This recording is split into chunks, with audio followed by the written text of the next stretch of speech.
Top 10 wine of the years. Here we are.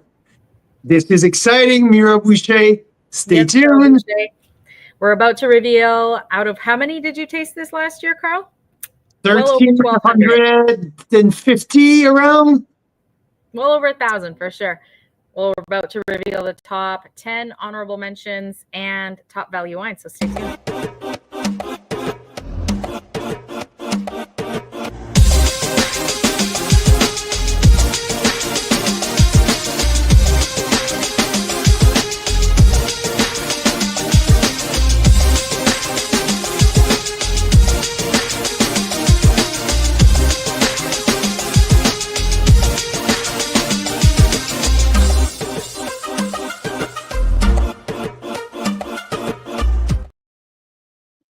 Happy New Year's Eve. Happy New Year's. Happy New Year's Eve, everyone.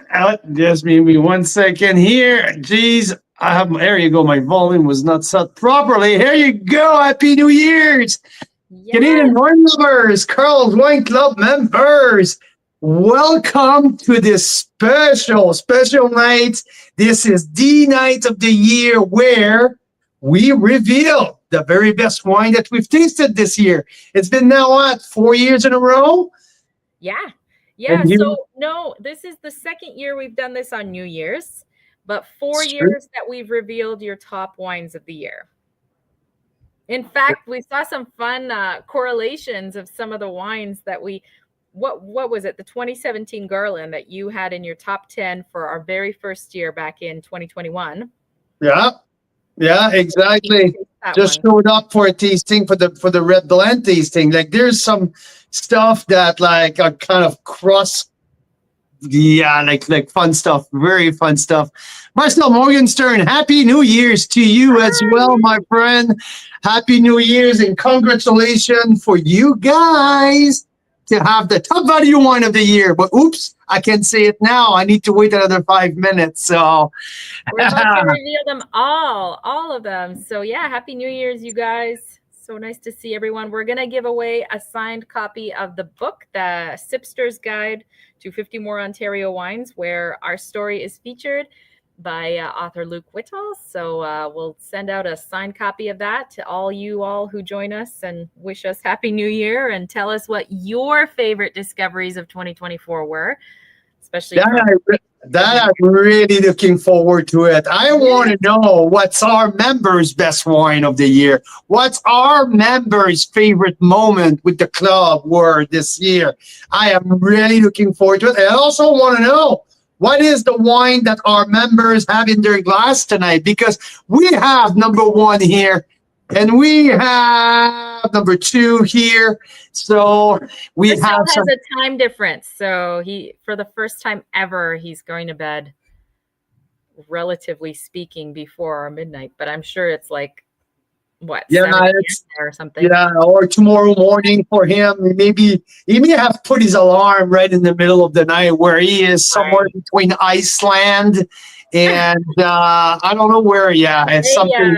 Yeah, he's tuning in from the skies, from the airplane. I don't know. Hey, Leslie is opening a Terra Vista Viognier 22 and a 13th Street Grand Cuvée Blanc de Noir 2013. That Blanc de Noir 2013 is a big dog. It's a big one. It's a very nice one. Absolutely. So we have number one and number two in our glasses. So I can't wait to see what is your highlight? And Mira had a good idea. We're going to talk about our top value wines, the top three value. We're going to talk about our 5 honorable mention and our top 10 wine of the year. So basically our top 10 and honorable mention, that means the top 15, basically, right? Our top 15 wine of the year. But Mira had a great idea. How about we, as Carl, and we, as Mira, reveal each of us our top moment of the year in Carl's Wine Club. So I thought it was a brilliant idea. So top memories, because we did a lot of cool things with members this last year in terms of events, like some pretty epic memories. Absolutely. So we want to hear from you. Like if you're here and you have a wine discovery that you've had through Carl's Wine Club this last year that really stands out, let us know, or an event or a moment. We'd love to know what it's all about because, yeah, it was a pretty crazy, epic year in terms of how we connected with our members this year. Absolutely. Absolutely. We had a crazy trip in April in Niagara and Toronto. Yeah. We had the Pan Canadian Masterclass here in BC.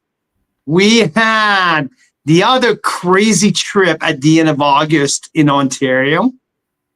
And we had right back here, we had touring with Thomas Batchelder. That was big highlight. And right back here, we had our Winery of BC Winery of the Year celebration. So that was like 4 mega awesome connection and parties with our members that were very, very special. So yeah, pretty unique, pretty special. Marcel said he's number 1. That's the Pan Canadian tasting at Esther Creek. Nice. I mean, Marcel, yeah, how freaking awesome was that, right? You got the basement room, so I had to apologize for that. You had the basement room in the guest house that we had, but still. But other than that, the Pan Canadian event, but also the tasting in the Similkameen, the welcome reception with the pizzas, also the winery touring. I mean, all of that. Oh, and the reception by the lake as well. Yeah. I think the reception by the lake, I think like we opened what, 70 something bottles, something like. Yeah, and there were a good 50 or 60 people all by the lake here near our house. So on our patio, it was pretty epic too. And then we did 3, I think. It was all 3. I'm actually going to check our website. We did the Rosé Marathon, right? We did the Chardonnay Marathon first. We did the Rosé second. And we ended up with the Red Blend over the weekend. So just this past weekend. So we're about this past weekend. Yeah. So when people say, you know what, Carl, you're crazy. Like you haven't tasted 1,300 wine this year. Just between these 3 marathon, it's over 200. It's 275 wines or so. Yeah. So 112 tasted live during Chardonnay Marathon. There were a good 10 or 20 more that came that next week, and we tasted, for Wine Wednesday and that sort of thing. 92 rosés tasted live for our Rosé Marathon. And 57 red blends tasted live for the Red Blends Marathon just this past weekend. So that's just a little snippet. It's been a lot of fun. Absolutely. That's only 3 nights out of the 365. So just saying. Pretty big nights, and if you look at the Pan Canadian weekend, we're looking at probably 200 wines just in that weekend. With all the winery touring that we did and the so we're 500 just with these 4 things. Yeah. So I know every time I do the math and I'm like, yeah, it sounds crazy, but it is.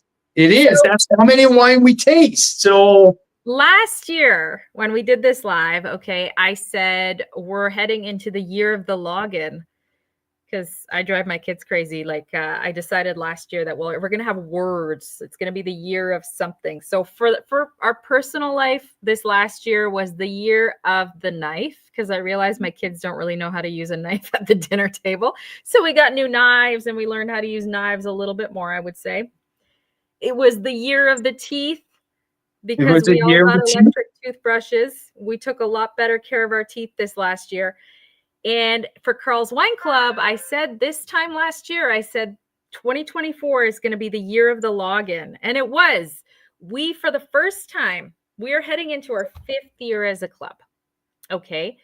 We've done a lot in 5 years. We got our first website in 2024, like a real website with a login that our VIP Unlimited members can go in and access Carl's tasting notes from over 1,200 wines now, and so on.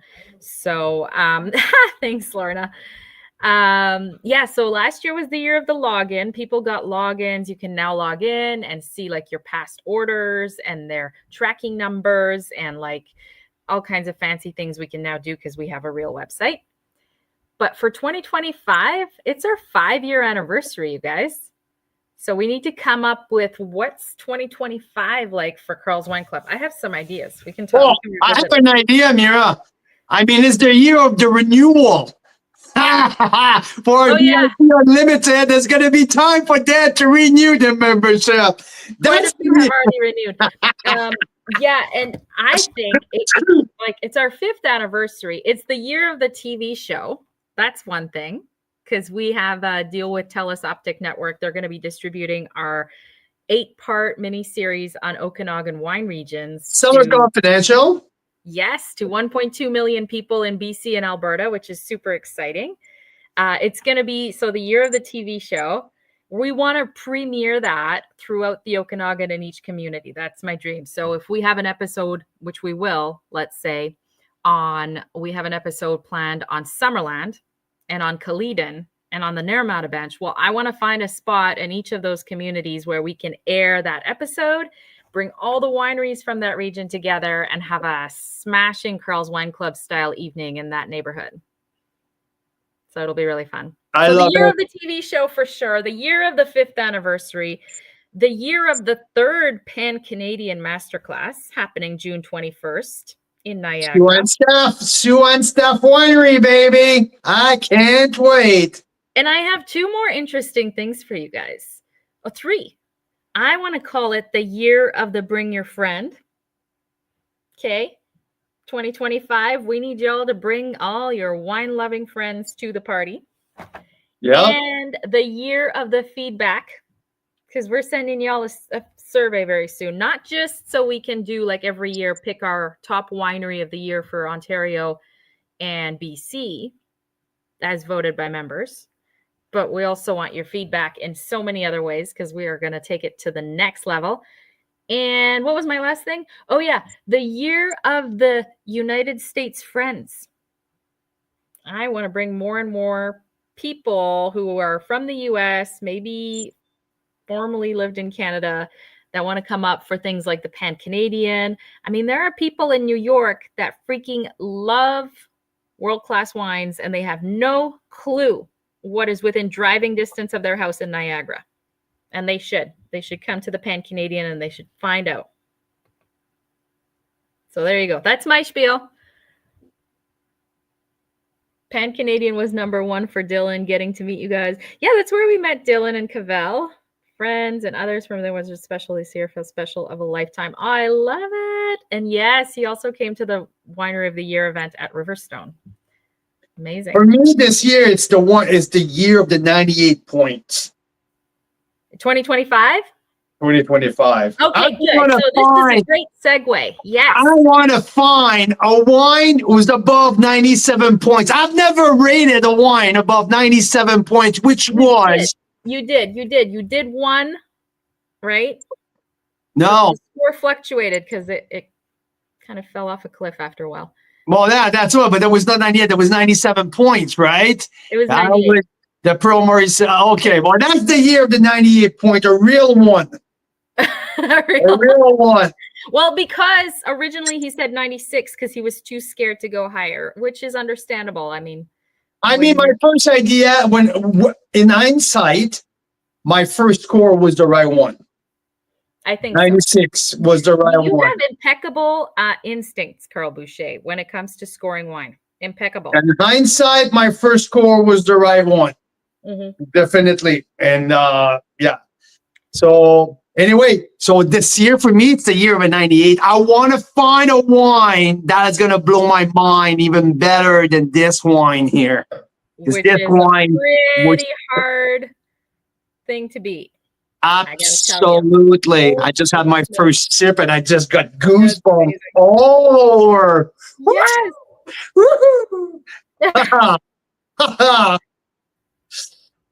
All right. Instagram is now with us. Welcome, Instagram. And I just want to say, you know, the top 10, we've already said a lot goes into it.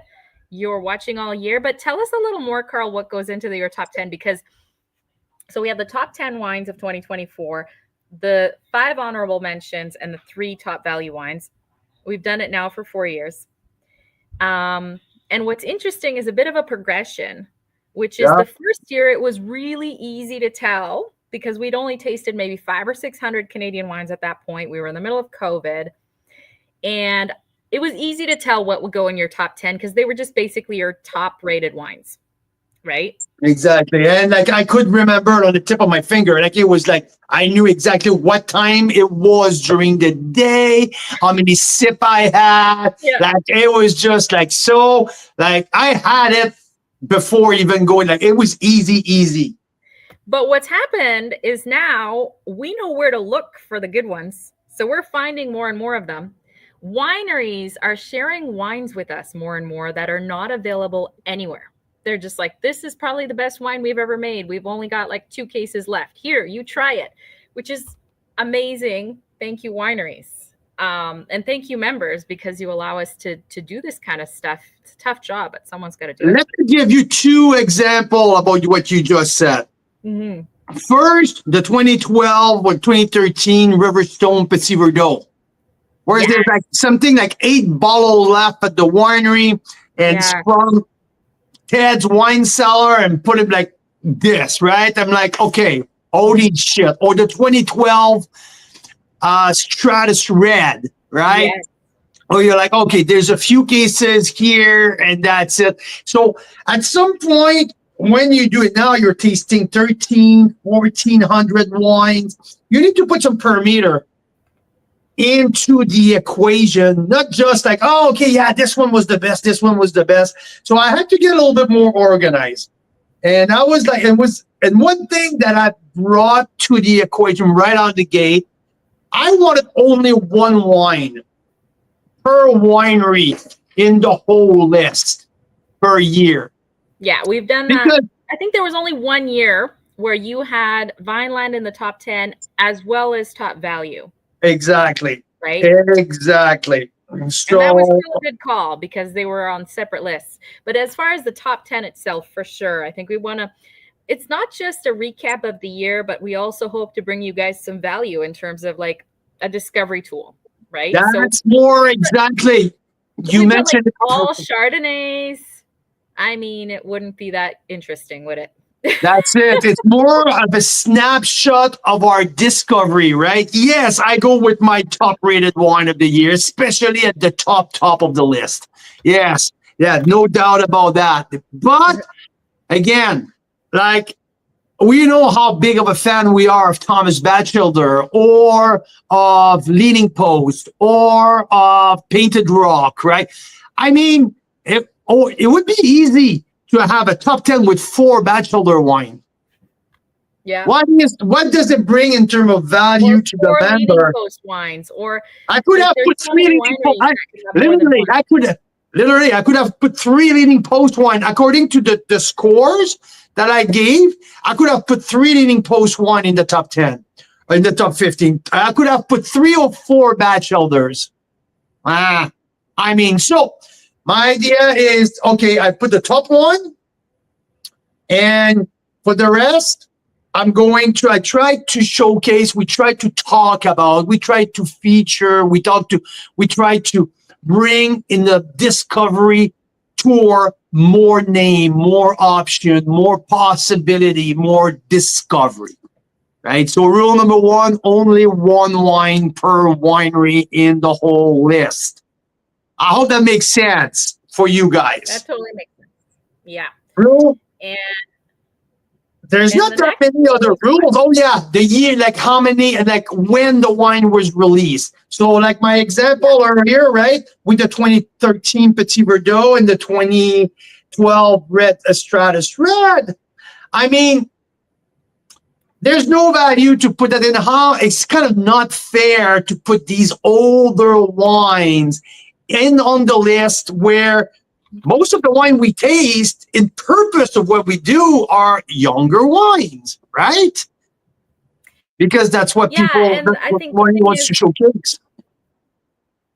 yeah, I think, yeah, you're right. It's not totally fair. Plus, a lot of these wines are not, you can't get them again. So it's kind of like, sure, we could put, we could have put a few years ago, we tasted that 2006 Black Hills Nota Bene. That was mind blowing. Yeah, But it doesn't really help you because you can't buy that anywhere. that's it, right? So that's Yeah. why, which I try to stay 5 years to the year we are now. So 2024, I try to stay like 2018 is kind of like 2018, 2019 is kind of my, like, so from release from 19, 20, 21, and 22. That's kind of the, but I'm going to extend it for sparkling because traditional method often the wineries would extend it to 4 or 5 years on lees. That's a little different story.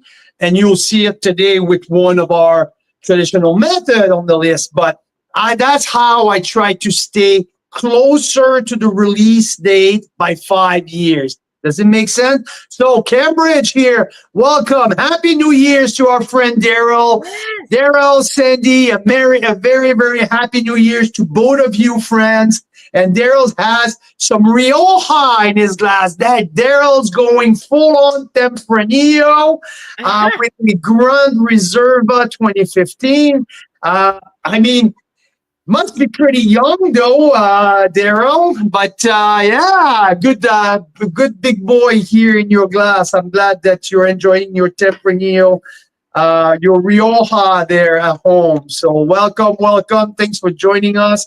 Say hi to Sandy's here as well. So happy New Year's, Daryl. We want to know, what is your best Canadian wine you tasted this year? Or what is your favorite moment with the cup? He already told us. Look, I'll look it up. It was. Oh, yeah. Sorry, I missed the comments at the beginning. Most memorable, Benjamin Bridge Brut and Riverstone Milestone. There you go. Oh, that's Daryl. That's Dylan. Oh, you were asking Daryl. Sorry. Yeah. Yes, Daryl and Sandy. We want to know that too. Yeah. Everyone, really. Yeah, your most memorable wine discovery of 2024. I mean, yeah, it's been an epic kind of year. So, Mira, let's get better in 2025. I hope that helped, that I specify a bit. Yeah, I think so. Okay, so the summary is framework. We try not to have more than one from the same winery. Generally, no, not we try. We won't. Yeah. So we could have, but we won't. I put out. There's a three wineries that I had to reshuffle stuff because they have one more at the score that like there were 3 or 4. So yeah. And I think the last piece is you tried to be a little bit diverse, right? Yeah. Like we said, not a bunch of. It could have been like 5 Chardonnays. I mean, there's a few Chardonnays in there. There's 3. To my, I have to apologize. There's 3. And this is a reflection of who we are, because this last year we did those 3 varietal marathons, and that's where you really get to see the standouts. So we had 112 Chardonnays open at the same time. We probably tasted a total of 160, 180 Chardonnays, maybe more. Over this year, I tasted over 250 Chardonnay, maybe 300 Chardonnay this year. At least, yeah. No, I tasted at least 300 Chardonnays this year. Yeah, from across Canada. So that's a bit of our bias, but it's also like, this is the reality. I think we got to get an article out of Carl to explain more out of this, but I think, and Carl's been saying for years, Chardonnay is one of the world-class grapes of Canada. Like, it is one of the grapes that we can go head-to-head with so many other wine regions on, right? It's just done so well here. So that's a little bit skewed that way, but that's just a reflection of who we are as Carl's Wine Club and as, with Canadian wine. Yeah. So, I mean, last year we tasted more Cabernet Franc than we did this year. We didn't do the Cab Franc Marathon this year. So there you go. We have more Cab Franc. So the reflection of the top 10 is a little the reflection of what we focused on, of what just naturally what came into the flow, what the winery taught that were that stands out. And I mean, this year we went into Red Blends Marathon late in the year, but I mean, we tasted a little bit more Boulder Red because 2020 was a big feature release this year. So, and 2020 vintage was a huge vintage for both sides of the country. So that's another reason, right? So we'll see. Like 19 and 20 have taken over the top 10 wine of the year here. So yeah. Sorry, there's some beauties in my glass right now. Amazing. Absolutely. Okay. Well, drum roll. Should we get started with the full countdown? Absolument. I want to say hi, un beau bonjour en français à tous nos amateurs de vin canadiens sur Instagram, sur Facebook, sur YouTube, tout le monde qui nous annonce. C'est les festivités de la nouvelle année. Bonne année à tout le monde. Merci de nous suivre. Ça fait plaisir. On vous souhaite le meilleur à tout le monde. Donc, aujourd'hui, on divulgue notre liste des 10 meilleurs moments, des 10 meilleurs vins de ce qu'on a goûté à travers les 1300 quelques vins canadiens qu'on a goûté cette année, le top 10 plus 5 mentions honorables, donc finalement le top 15 et nos 3 top value sur le meilleur prix, rapport qualité-prix. C'est notre liste qui s'en vient. Un gros merci de vous joindre à nous. On apprécie beaucoup votre support. Et donc, let's drum roll, everyone. It's time to start with the top value wines this year. And there's another thing that we've seen also. It's the floor of raise this year. You know, the price points are rising. Inflation is a thing for the milk, for the 4 liter of milk, the loaf of bread, the everything goes up. Thanks, Justin. No, okay, it's not the room, not the place, not the platform. Please, Carl, don't start. No, but everything's going up. So the value wines as well, right? When 4 years ago, we had like 4 options under $20. And right now, I mean, that was the hardest part to find. And when I break it down and I'm like, whoa, why would I let's go back to my memory. Let's go back to my sure value that I know every year they produce some of the best value wine. And one of them was tasted 2 days ago. And I tasted that wine for the first time earlier in the summer. So drum roll. Number 3 value. Oh, okay. You're going at the top on the other way around. I didn't know what you meant, so I have no idea. We go 3, 2, 1? Okay. I didn't know they were in order. All right. That's why. Okay. So we might as well announce all 3 top value wines, and then you tell us about what order you think they should be in. Okay, you go ahead. Yeah. So yeah. The top value wines, we had 2020 Burnt Ship Bay Reserve Red. I think with this tax holiday bonanza, it's about $22, right? $21.73. I guess I didn't send you the same sheet that I have, I guess. No, I did. I was asking you, do you want to go in that order? And sure. No, it's already up. So let's do that. Let's do it that way. Way. So you see, guys, how much we rehearse every day, right? Like how much we sit. We have a production meetings and All right. Should we go to your top value number 2? Top value number 2 was 13th Street Expression Riesling. Around $20, right? $19.99, including tax. So that's why, at 92 points, and not only me, 92 points wine the line as well. And I think there was gold at like pretty much all of the Ontario critics went banana on this wine. And when we tasted that, it was a no-brainer. 92 points, $19.99. There doesn't exist that many wine at that caliber ever again. So a fantastic job, Jean-Pierre Collin and his team at 13th Street. Wow, very fantastic. And the biggest challenge of all is to find some of these wines from BC. That was, and it's part of my blog post with the Red Blend Marathon. We had 8 Ontario wines at a price point before we could find one BC wine during the Red Blend Marathon. Yeah, It's and there's lots of reasons that we've talked about before about that makes sense. A rarity, an absolute rarity to find a red under $25 in BC.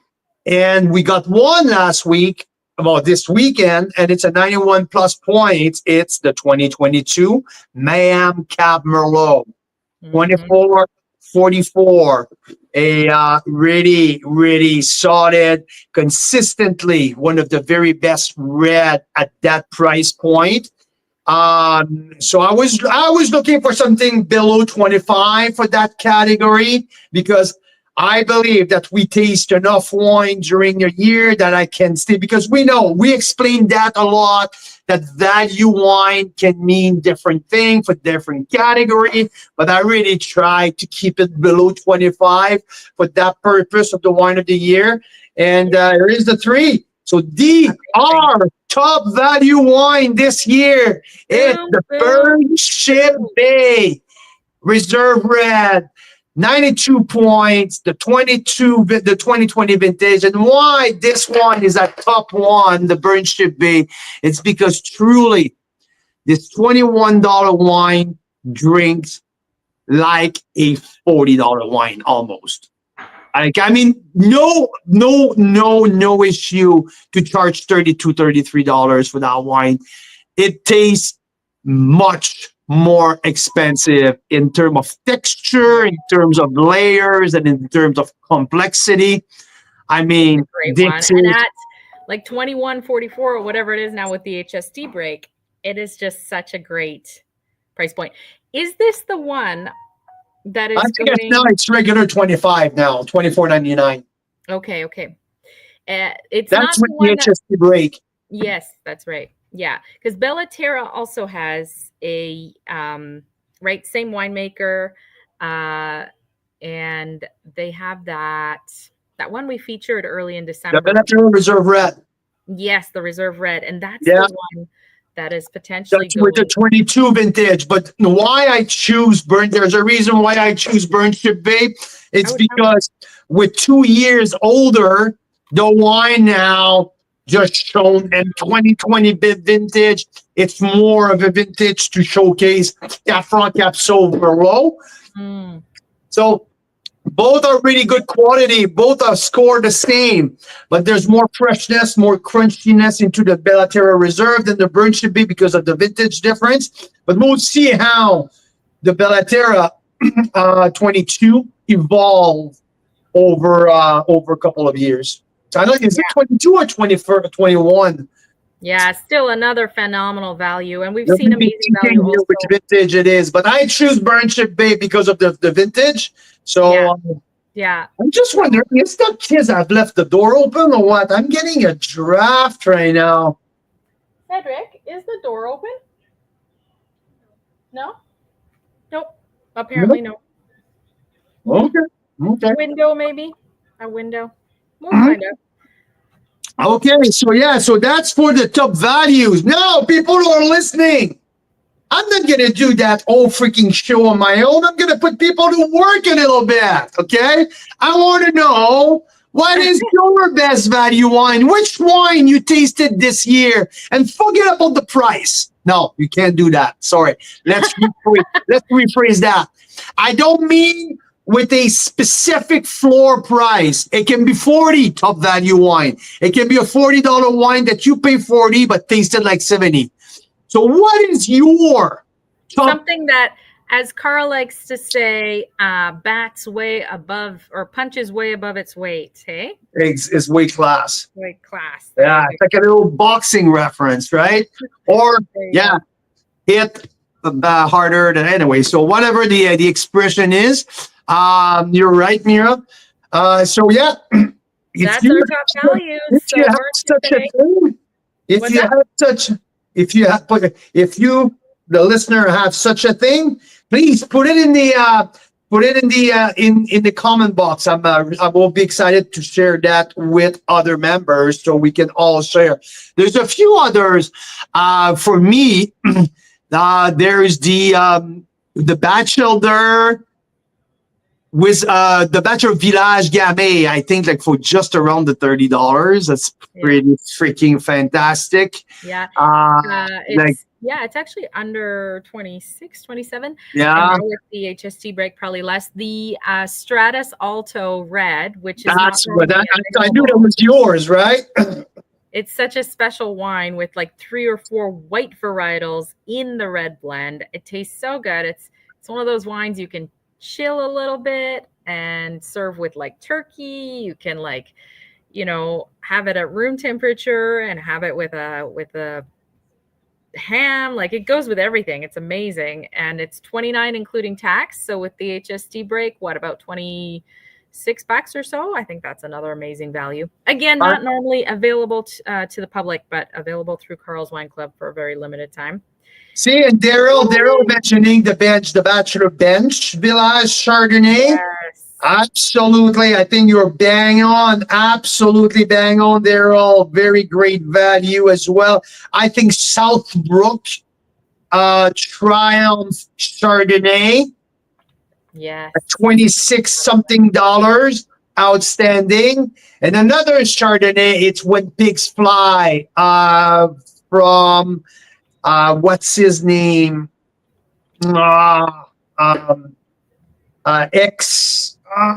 The collab guy when the pigs, you remember? 180. 180X. We put that in our in the Chardonnay mix pack. Yeah. I think it was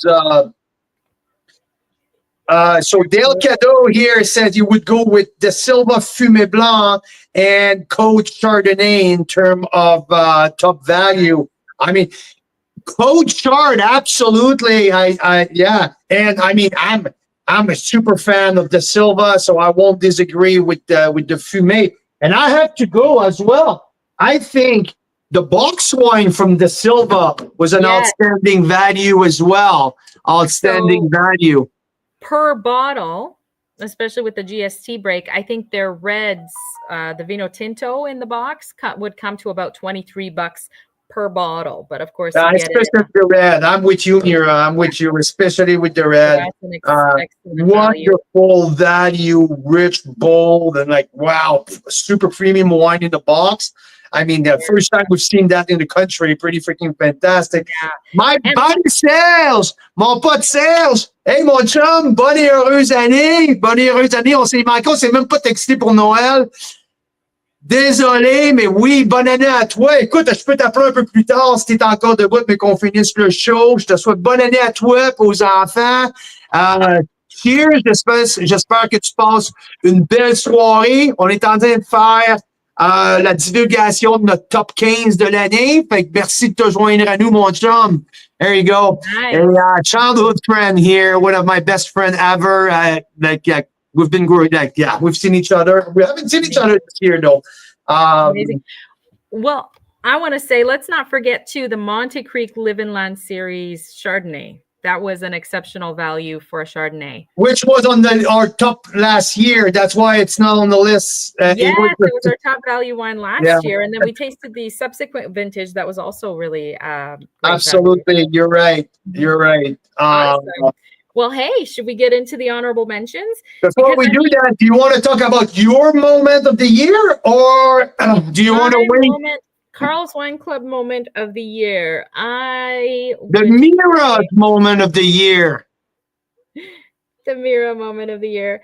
I would say, I mean, I kind of have to agree with you. You said that the Bachelor Vineyard Tour was a career highlight for you, and I love that. I think it was amazing. It doesn't get better than when we were at that spot. I'll see if I can find the picture where there were 3 vineyards within 15, 20 feet of each other. And we tasted the Pinot Noir from each of those blocks, and they were all so different. That's one of them. a little sneak preview of what might be to come. Oh, shoot. Yeah. Little sneak preview here. Yes. So now let's get into your honorable mentions. So what's the deal with the honorable mentions? So the honorable mention basically is the extension of the top 10.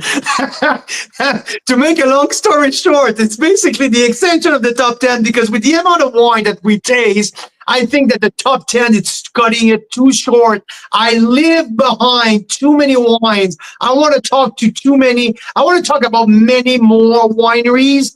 And I just thought it was a missed opportunity with the top 10. So I do 5 honorable mention, which follows the exact same rules. Basically, it's the bottom of the top 15. Basically, some of these are like we could have had ties for a lot of these spots. Oh, right? Okay. I mean, absolutely. Between wine number 9, no, yeah. But after number 9, I could have another 30 wines or pretty much all in the same bag. And I mean, I left Bolero Reserve out of the top 10, which absolutely ripped my heart apart. Yeah, it's in the original, it's in the honorable mention instead this year. And I will explain why. Let me start with number 5 of the honorable mention, okay? And I will go up all the way to number 1 of my honorable mention, which is number 11 of my top 10. Here we go. And I will explain why it's not at number 10, okay? Yeah. I understand. Or number 9, because originally it was anyway. It's a long story, but this is between all the honorable mention and wine number 8, 9, 10. These wines are all worthy of the top 10. All of them. Absolutely. And like we said, a couple dozen more, but which we haven't included for various reasons, like we want to have only one producer, or only one wine per producer. We don't want to give you a list with, multiple wines from the same producer, but it could have been, and things like that, and a little bit of diversity too. So, number 5, honorable mention. Dun, da, da, da. 7th Direction, Tractor and Vines, Pinot Noir Rosé. And the reason here, like there's a very specific reason why it's there.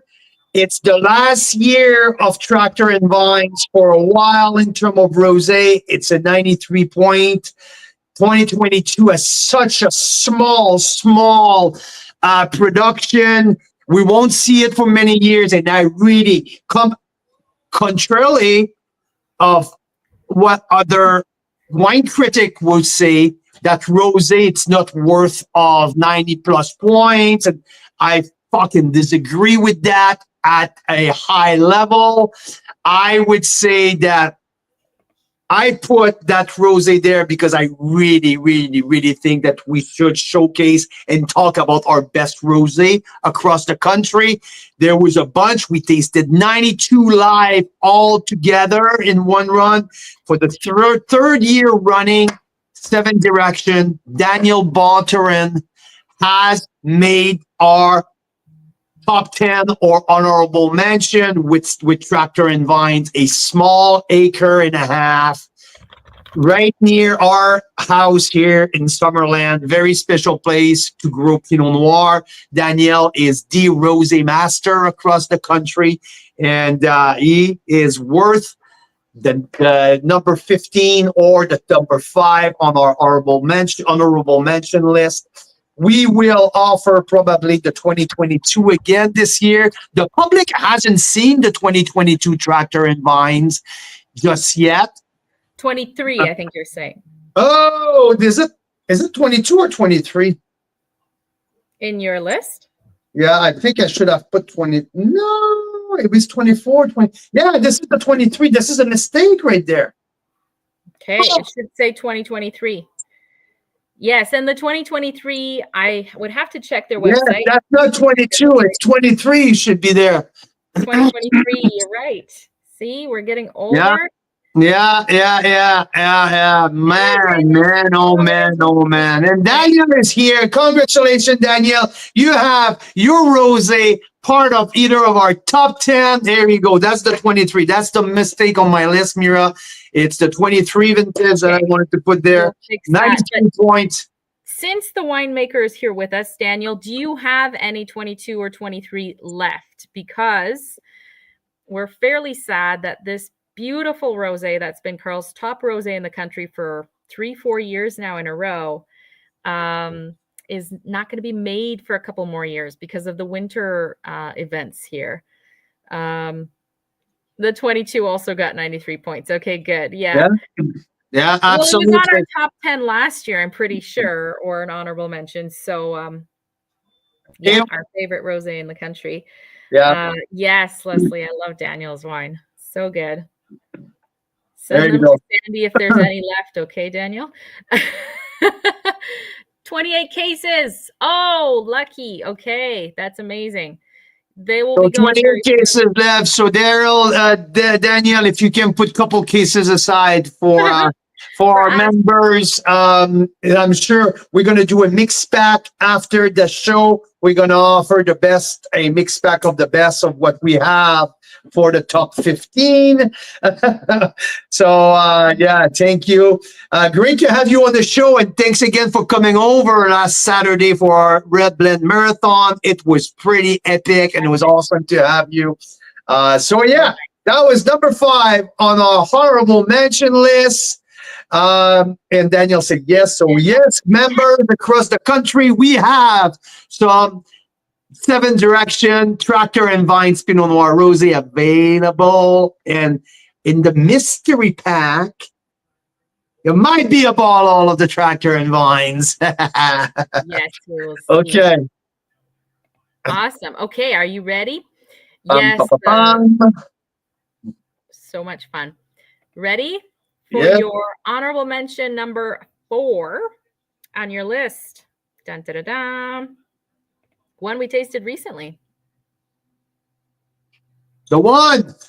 That's Noble Ridge Grand Reserve. The one from Noble Ridge. I mean, this is a spectacular bubbly. I was torn apart between Benjamin Bridge Non-Vintage Reserve and this one, and I admit that I made a mistake. I underscored the Benjamin Bridge by pretty much a point.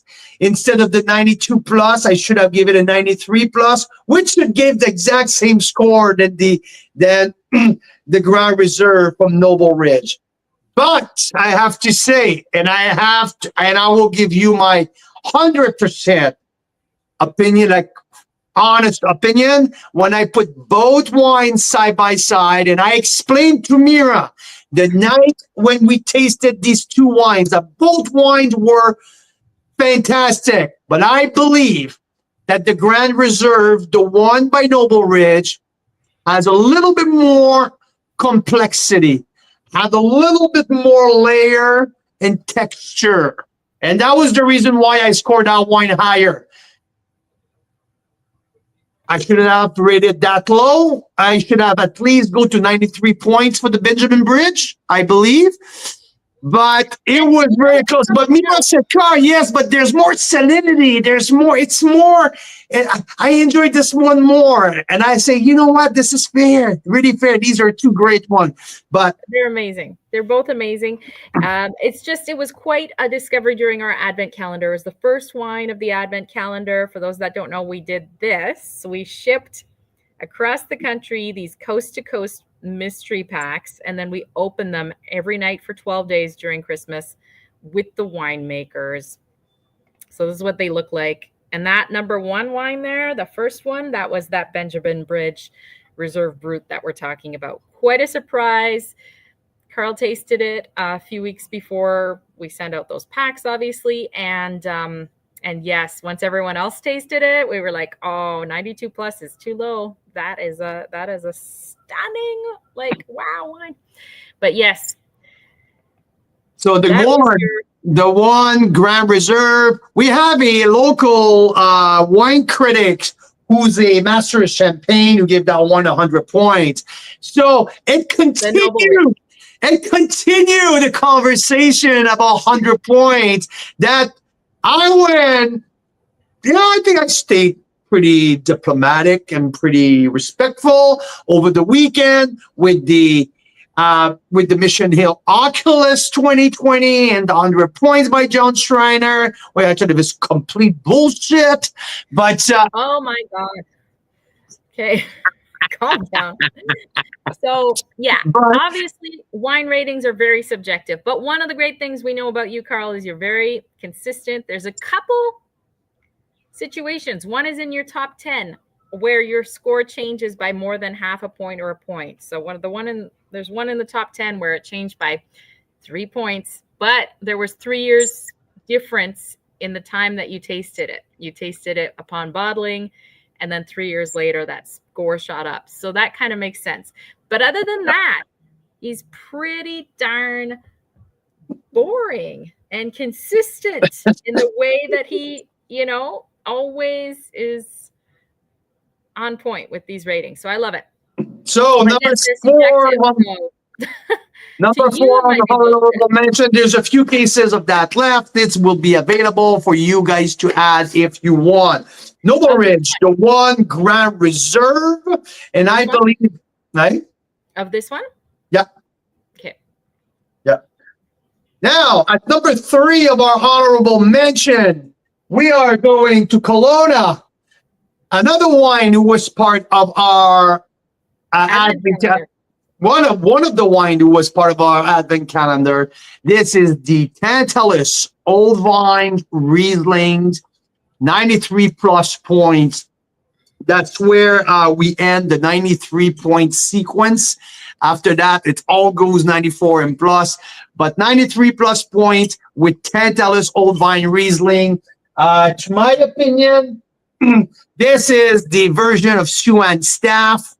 Of BC. I mean, such a dramatic Riesling, so full of flavor. The acid are sky high.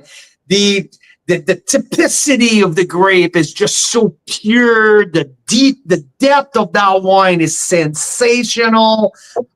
This is from the oldest block of Riesling in British Columbia.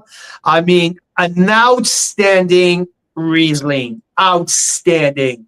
I believe that I can get my hand on 1 or 2 more cases of that at the most, very most. But yeah, we can do a little something about this one. Fantastic, 93 plus points. This is the only Riesling of the top 15. So yeah, one of the most serious Riesling. I know there's a bunch of incredible Riesling in Ontario, but we have not focused on Riesling as much this year. We didn't do a Riesling marathon like we did last year. And when we went to tour in Niagara, we didn't really hit wineries who make Riesling. Like we hit Stratus a couple times who don't make Riesling. We went to the Big Head. We did Batchelder, and at Bellaterra makes have quite a few Rieslings at Fairrocks. Yes, absolutely. And I would have the 2021 dry Riesling, but I couldn't because there's something higher up the list that scratched Fairrocks off the list. Bellowed. So all right. Yeah, we only wanted to have 1 wine per producer on this list, just to make it more interesting for you guys. All right. So what is your 2021 vintage old vines from East Kelowna Slope? There you go. What's your next honorable mention, Carl Boucher? That was the most horrific pum ever. 2021 vintage of Stratus Red. I mean, I was dying to put the 2012 Stratus Red. I was dying. I want this. Honestly, the Stratus Red is one of the top 3 or 4 wines I've tasted this year, the 2012 vintage, but there's no point. It's long gone. It's just an exceptional wines. And well, I think actually Stratus did re-release it. They do have some left. But we want to be fair too, right? Like it's not really fair to compare a newbie wine with like a 3-year-old red blend with a 12-year-old red blend. They do improve with age when they're really well made like that. And so I went with the 2021 because the 2021, I scored at 94 points right out of the gate. And also an interesting and affordable, if $55 affordable. I mean, it's all relative, right? It's all, I mean, we never bought that Stratus Red 2021 vintage. Really, really impressed me. I tasted it 3 times this year. Every time that I've tasted it was very, very compelling, very consistent. And that's why I've decided to put it at position number 12 or number 2 in my honorable mention. Dean Stoica and his team at Stratus is doing an outstanding job. Stratus, I could have 2 or 3 wines on the list as well. There's so many incredible things that they've done this year. The 22 Shirley Chardonnay sur Lie, which was fantastic. I almost went with the Field Blend, the 2023 not traditional method, the ancestral method Field Blend that I thought was really, really, really freaking cool. So, Karen, yeah. Nice to see you. Looks like you turned Karen back onto Rieslings after she tasted Suan. That's amazing, Karen. That's amazing. And Karen, if you like Suan, Karen, I mean, Tantalus from BC, from Kelowna, it's something that's really, for me, kind of a version. We had it in the advent calendar, so they might have tasted that. Oh, yeah. So Daryl has a fun question. What's the real non-DEI list? How many Leaning Post wines would be on it? So I think at least 4. Hey, Carl? Yeah, 4. If you want, I will spit it out right now. It's the 2020 Sanchoc Pinot Noir. It's the 2020 Merlot. It's the 2019 Blanc de Blanc, and our number 1 wine of the year, which is behind me, which is in my glass, which I thought many times, which I'm going to talk about later on. Not a huge surprise, but it'll be fun to chat about it. Yeah, so here is my list, Daryl. No surprise there. The 2020 Sanchoc Pinot Noir was our Pinot Noir at the Pan Canadian at the Hester Creek. The Merlot, absolutely. And you were like, I mean, I texted you on 10 o'clock on a Saturday night when I think the Merlot there also. I mean, I won't text you for a 91 point wine. I won't do that.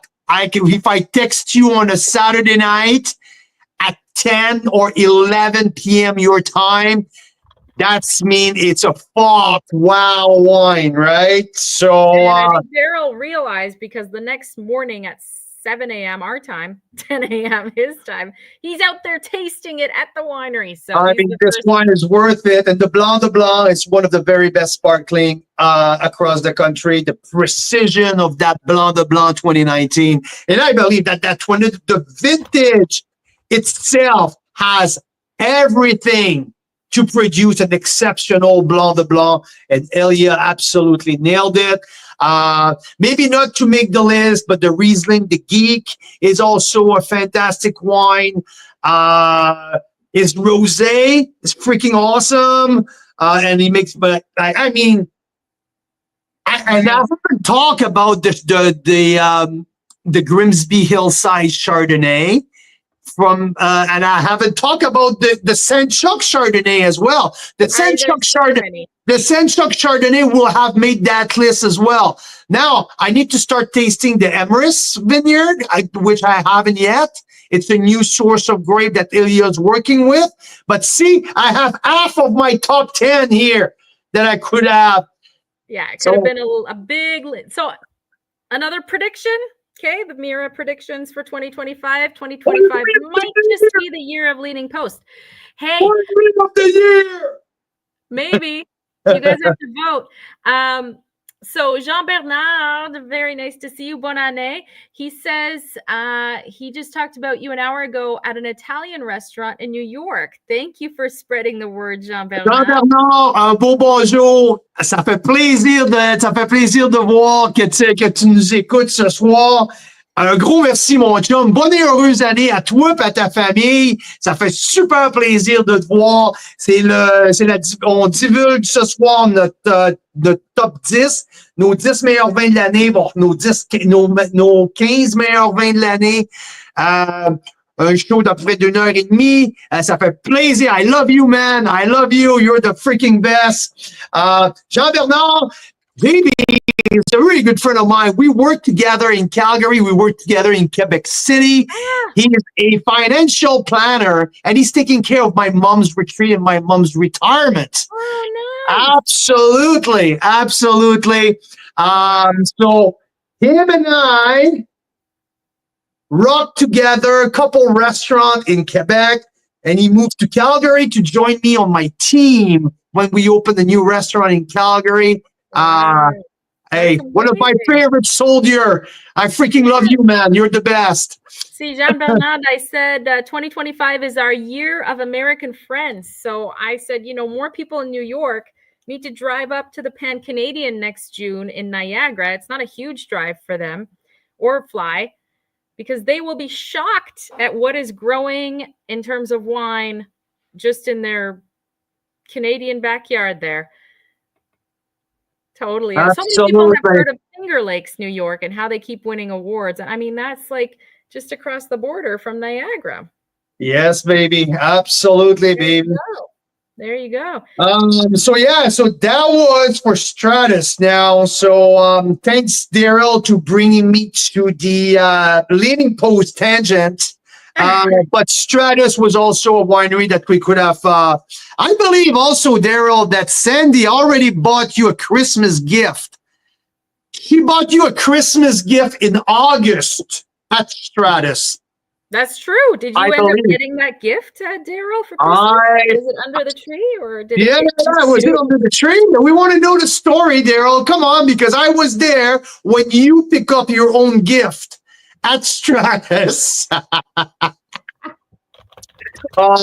So yes, absolument, mon chum Jean-Bernard. On devrait être de retour au Québec, peut-être au mois d'avril. On est en train de regarder à 1 ou 2 événements de vin qu'on voudrait faire dans la région de Trois-Rivières, aussi dans la région dans la ville de Québec. So, je te reviens là-dessus, mon chum. On va faire quelques événements en privé au Québec dans la prochaine année. 2025 might be the year of Quebec, of the province of Quebec, where we're going to do more. And maybe the year of Nova Scotia. I don't know, because I mean we'd have to check it out, because we're going to Nova Scotia in a couple years to do the Pan-Canadian there, right? That's the plan. That's the plan. Sandra, you guys have such self-restraint and patience. That bottle of Stratus is still sitting under the tree. Amazing.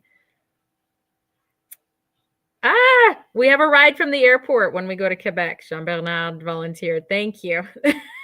That's awesome. Yes, totally, Dylan. And funny thing, we're going to California. We're going to Monterey in a couple of weeks now. We're speaking at the largest direct-to-consumer conference there for wineries. It's called Free the Grapes. I love that they have a conference now for 25 years called Free the Grapes. That's how they've loosened up all their restrictions around shipping wine from wineries to wine lovers in the United States. And our co-presenter is from a winery in Finger Lakes, which is really fun. Yeah, which is I forget the name. Come on. Fox Run Winery. Fox Run Winery. Yeah, absolutely. Really cool guy. We're going to talk about videos and live videos. The American want our opinion, want our or feedback. They want us to tell them how to do live show. Yeah, because that's how we do it here at Carl's Wine Club. Elaine, you're in the draw. She's got guests, but she came on. You're in the draw. There you go. And Ralph. Awesome. Absolutely. Well, what is your remaining honorable mention? Your number one honorable mention. My number one honorable mention. That's the one who absolutely shred my heart apart. It should be in the top 10. And to me, it should be a tie at top 10. And I think that's what we're going to do when we we just about said we're going to screw it. We're going to do top 15 this year. Yeah. So I put the 2020 Bolero Reserve by Fred Wines. And when I said that, it's a 94 points. I tasted it again live, blind taste over the weekend during our Red Blend Marathon. That was pretty spectacular how you nailed that one. The exact same score blind taste as you did 6 months ago, 9 months ago when you tasted it the first time.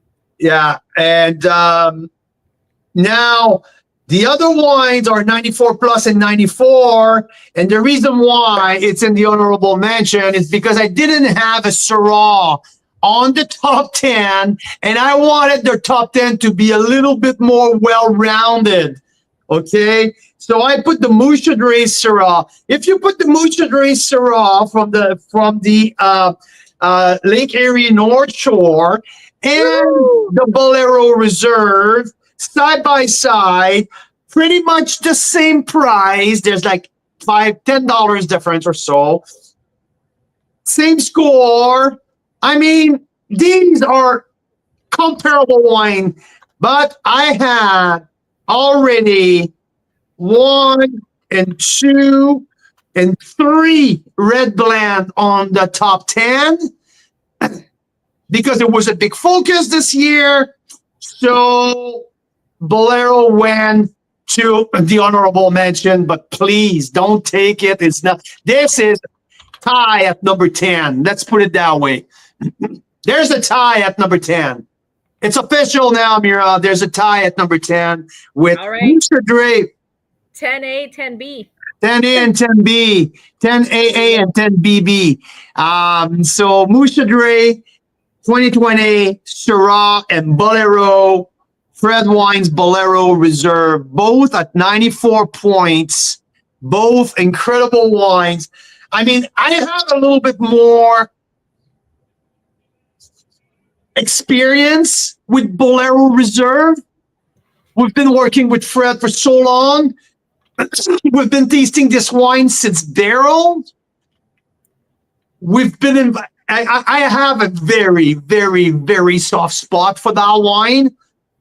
But I have to be careful to not let my emotion and my connection with the people behind the wine to go. I know. I think that's probably one of our very favorite wine discoveries of all time because absolutely we were the first to taste back last like a year ago, right? Yeah. They included us in all the steps of coming up with the name and everything. I just love that wine, and I'm so glad. I mean, there's a huge emotional connection, but more than that, surprise that the level of wow when you taste a wine for a brand for the first time. He's just starting his brand, and to have that level. And when I tasted it blind, and it came right at that top of the list. With, might we add, multiple wines that were double or more in price. Triple as well. So this one's $65, and we're tasting it with $120, $220 bottles, and it is still 94 points. Yeah, that's pretty remarkable.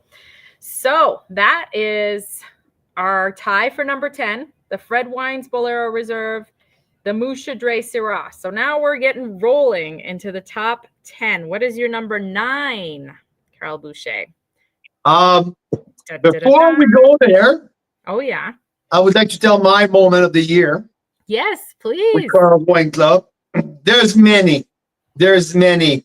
Like Marcel said at the beginning, the Pan Canadian Masterclass at Hester Creek was not only unique, it was overwhelmingly gratifying, overwhelmingly amazing for Mira and I to see all of these people traveling from across the country to come and celebrate Canadian wine with us. And the team at Hester Creek did such a good job. It was one of my very favorite moments. But the day that we had with Thomas Batchelder in the vineyard on August 30th in Niagara was something that I said that at the end of that day, that was my greatest day ever since I'm in the wine industry, and I mean it. And 6 months later, when I look back, I still believe the same thing. It was not only just the emotion of the moment. Amazing. In retrospective, it was absolutely incredible. Yeah, That was the day. And I think when we were right in the middle of that trilogy, Mira, like you nailed it, right? Sitting like in the triangle between the Wild West and the Wismer Park. What was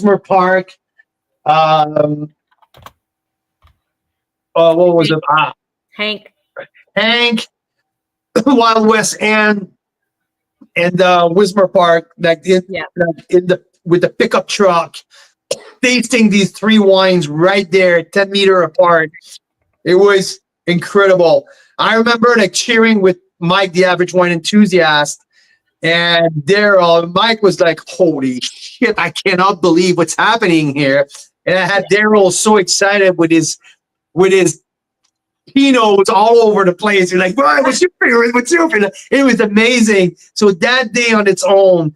And there's also one more moment, Mira. It's when we were at the house, the rental house. Oh, yeah. The night of the party. Again, that night, there was around like 70 bottles of wine open that night at the rental house with the Millers, with Daryl and Sandy, with Mike. Who else was with us? Fred and Margarita came and celebrated. Was Joanne was there as well. Fred and Margarita. It was an incredible night.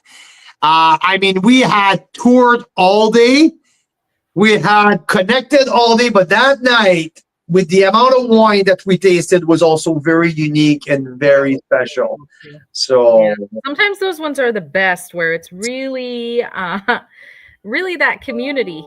I mean, this is not at a restaurant where you're restricted by the. Oh fuck! Would have been kicked out of that restaurant by like. There's no restaurant will have put up with that shit. With like, no, there has to be a private thing. There was butter tart all over the place. There was like, come on, it was absolutely freaking awesome. Epic. So that was my moment. I think it's that trip to Niagara with the Batchelder event and the night at the rental house. So amazing. Here is Carl's moment of the year here. Before we hit at number 9. Number 9 was also part of our August trip. And also, absolutely. And we're talking about the 2020 Southbrook Poetica 94 plus point. Now we're entering the 94 plus and above.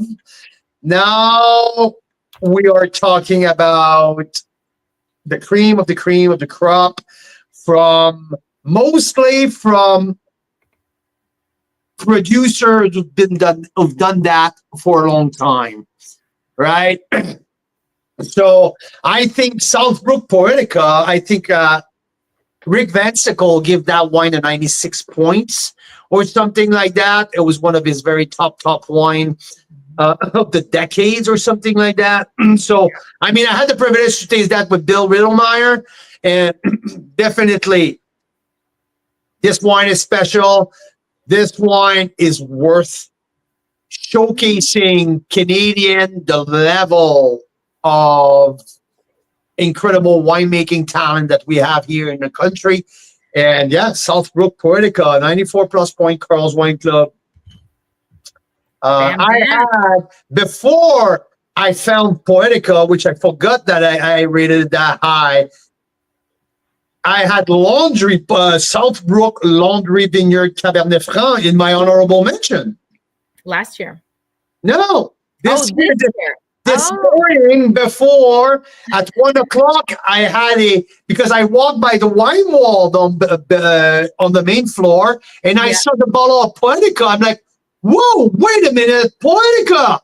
Yeah. It's on my list. So I had to reflip.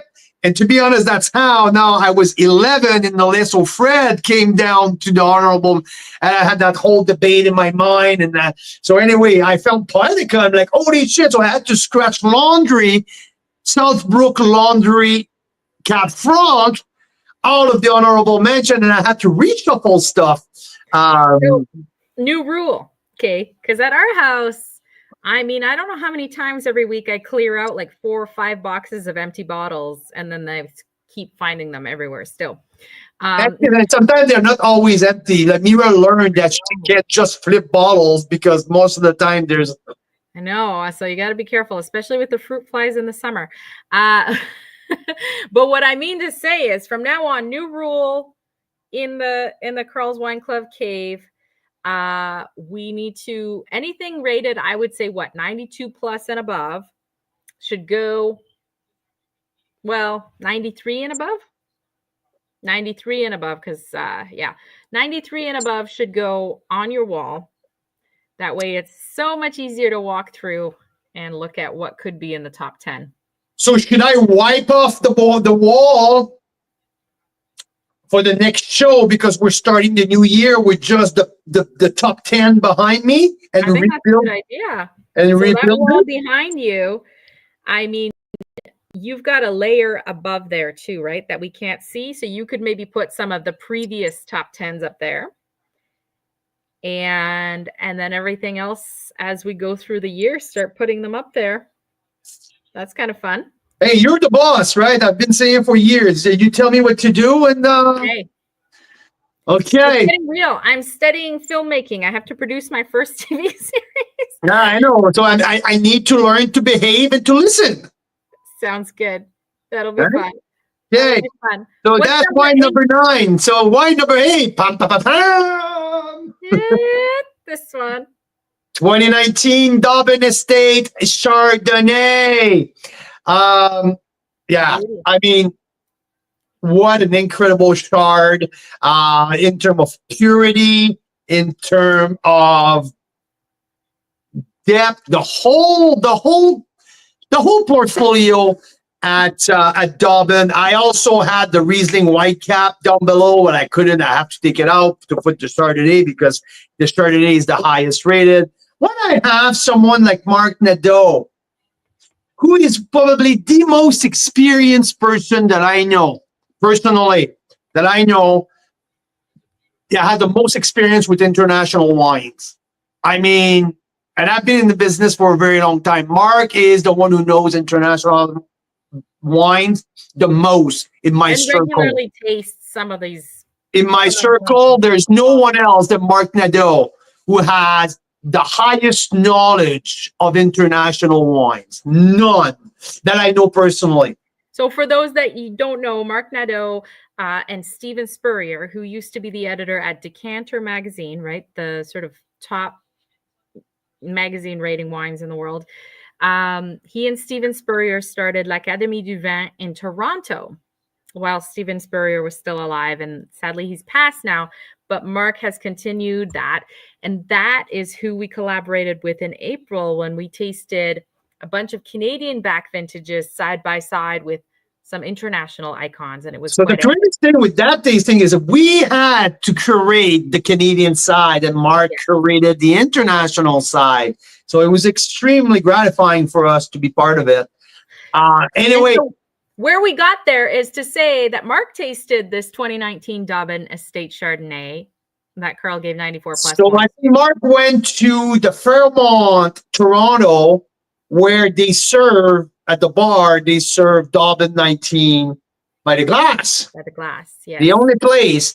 And on the spot, he texted me, said, Carl, can you get your hands on this wine? And they snapped a picture of Dobbin's Estate Chardonnay.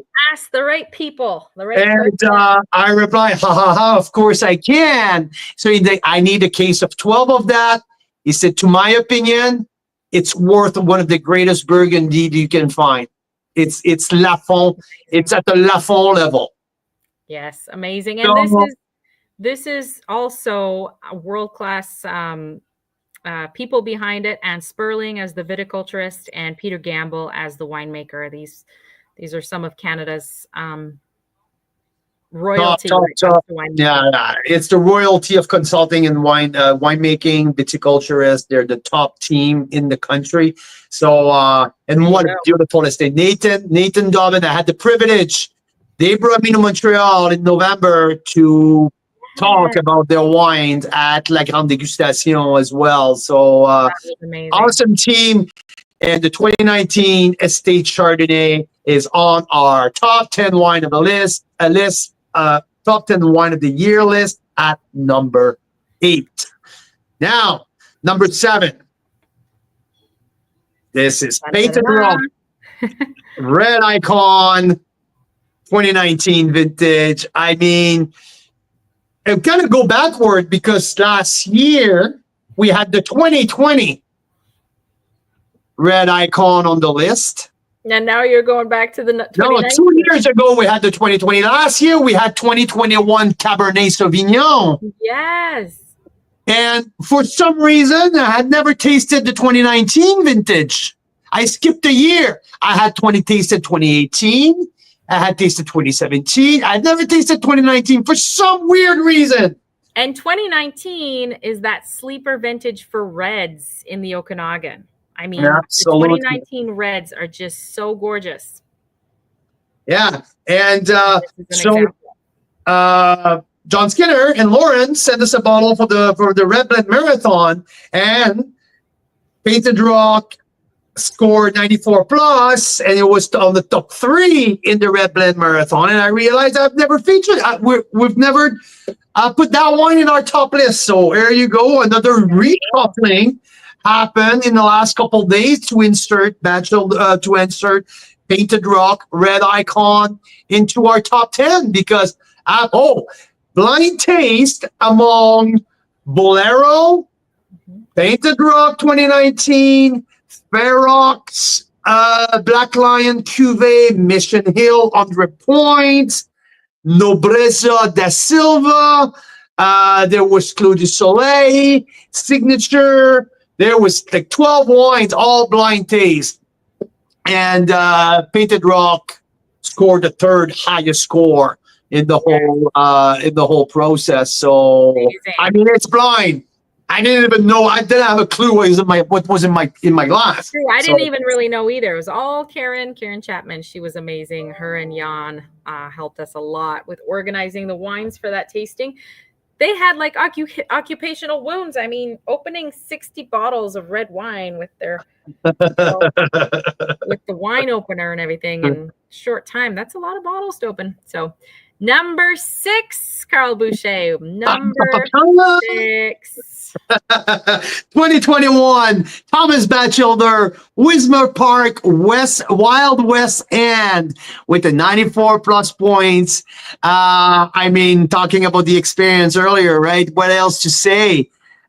This is an experience in the glass, especially after when you taste that wine again, after being on site, after having that incredible connection with the vineyard, with the winemaker.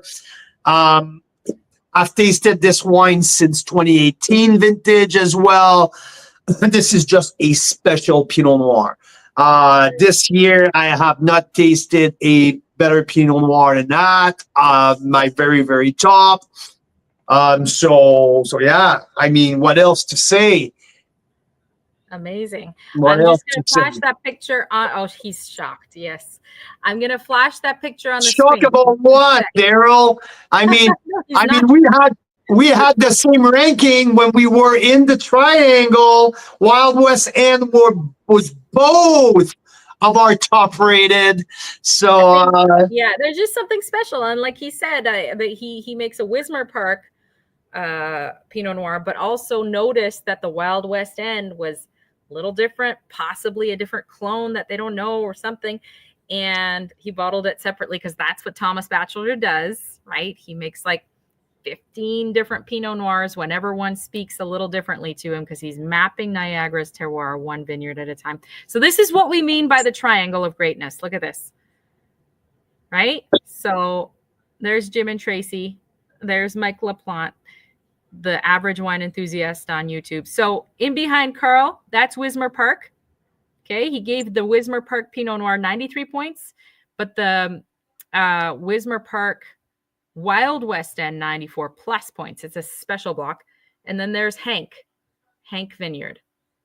3 completely different Pinot Noirs, but literally steps from each other. Really cool. absolutely. Really cool. Absolutely. One of the, again, like we mentioned both, like one of the greatest experience ever. And that wine was the quintessential result in the glass at that moment. And this year, I tasted that wine twice. Twice was a standout, twice rated 94 plus. And here we are. Number 6 was Thomas Bat. And God knows, there's always a lot to choose from when it's time for Thomas Bat. With Thomas, especially with the amount of Thomas Batchelor wine we've tasted this year.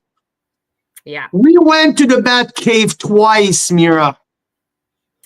Twice this year. At least 60 of his wines, 60 different wines that Thomas made this year, I would Yeah. think. Yeah. He has a lot of wine. So we had the Bat Cave experience twice this year. Yeah. One was rapid fire with Mike LaPlante. Mike LaPlante's still dizzy talking about that first time. Richard De Silva still talk about it. That was the one in April. The one in August was different, but was also slower. And then the task was, after we've had this amazing day in the vineyards with Thomas, we get back to the Bat Cave and taste even more wines. We tasted at least 40 wines that day. Yeah. And then we wanted to buy some. So now we're trying to find them, and they're all so similar but so different, right? So like, do we have the right vintage? Like, it's quite a thing with these wines, keeping them organized. But shall we move on to your top 5? Let's get in the top 5, baby. Now it's all 95 points and above. All 95 points and above. First year that we have 95 points or above. And it starts with a wine that we've never talked about unless that you were at the Chardonnay top 10, the Chardonnay Marathon.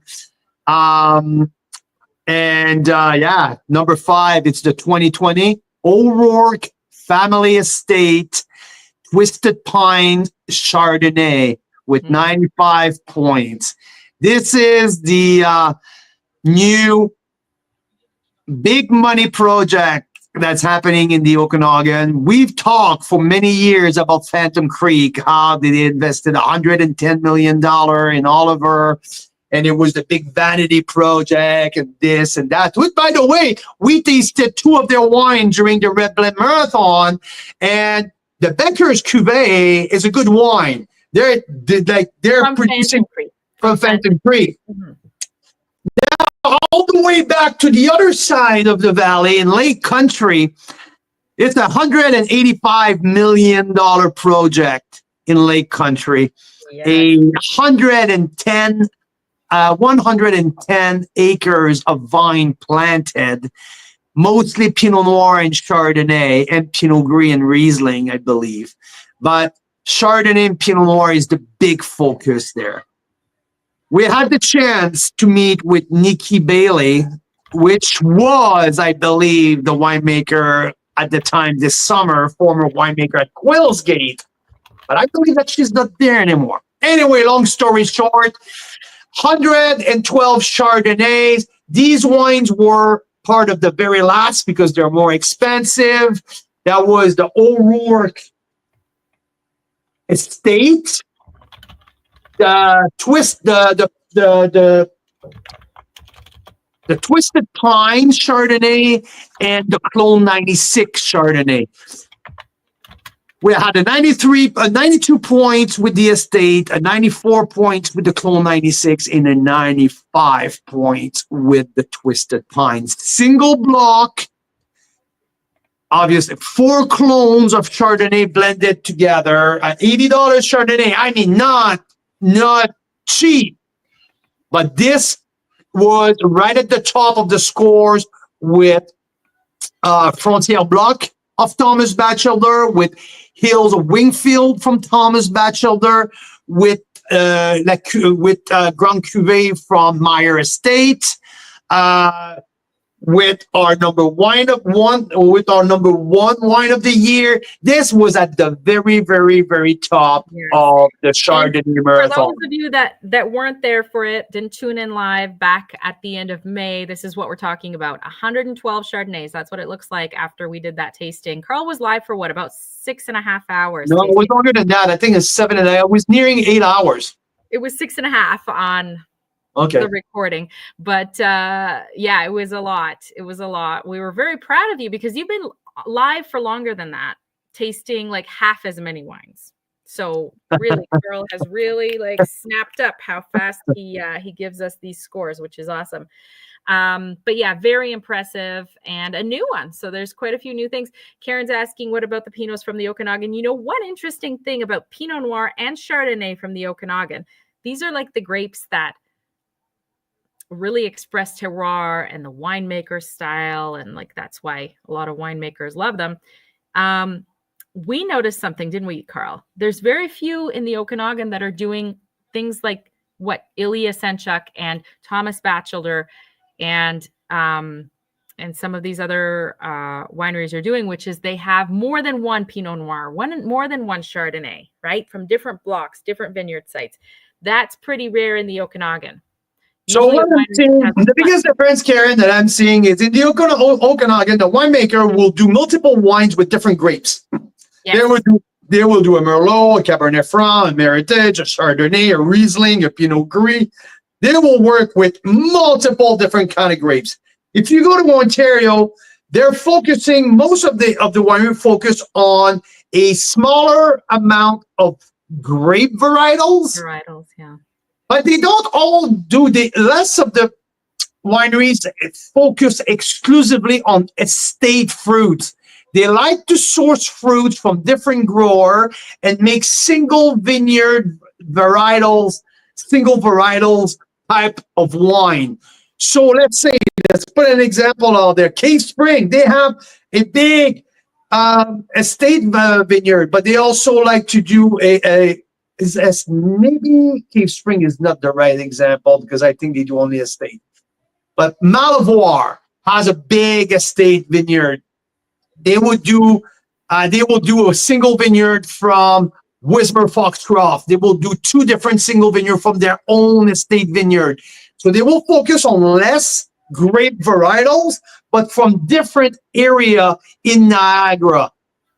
Does it make sense? Yeah. So, I mean, case in point, like Thomas Batchelder, he says, if you want to really understand terroir, you can't go wide on the varietals. You got to pick a few, like he does, Chardonnay, Pinot Noir, and Gamay, and that's it. But he makes like 15 Pinot Noirs from very specific spots, and he makes like 15 Chardonnays from very specific spots. And then you really start to see.